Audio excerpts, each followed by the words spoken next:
Welcome to my YouTube channel. Please like, share this video and subscribe this channel. Good afternoon. I am here to brief you on a situation that occurred earlier today during protests outside of Gracie Mansion, from which footage of suspicious devices has been circulating on social media. The information that I am about to provide is preliminary and it is subject to change. At approximately 11 a.m., two separate demonstrations, a protest and a counter-protest, commenced in the area of East End Avenue and East 87th Street. The initial protest, called Stop the Islamic Takeover of New York City, Stop New York City Public Muslim Prayer, organized by individuals associated with far-right provocateur Jake Lang, drew approximately 20 participants. The counter-protest, Run the Nazis Out of New York City, Stand Against Hate, took place nearby with roughly 125 participants at its peak. Both groups were separated into designated protest areas by NYPD officers. Shortly before noon, tensions escalated between individuals in the two groups. At 12:15 p.m., a protester associated with the Jake Lang group used pepper spray against counter-protesters and was arrested thereafter.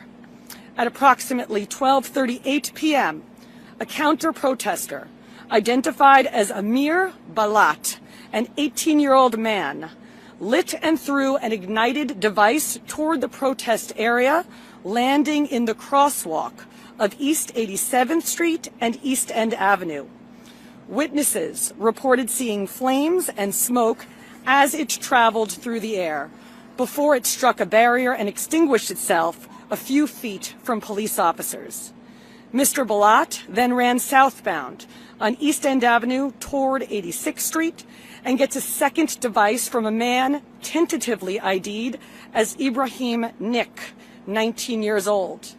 Mr. Balat lights the device and starts running with it.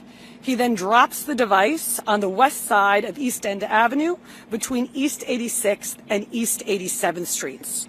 Officers immediately secured the area and they took both men into custody. This was all captured on NYPD Argus camera. The bomb squad responded and examined the devices. Based on preliminary examination and X-ray imaging, the devices, which were a bit smaller than a football, appear to be a jar wrapped in black tape, importantly with nuts, bolts, and screws, along with a hobby fuse that could be lit. At this time, we do not yet know whether the devices were functional improvised explosive devices or hoax devices, because we don't yet know if there was energetic material contained in them. Both recovered devices are being transported by the bomb squad in a total containment vessel to Rodman's Neck for further testing and analysis. Following the discovery of the devices, officers established a safety perimeter around the area and began a comprehensive search for any additional hazards.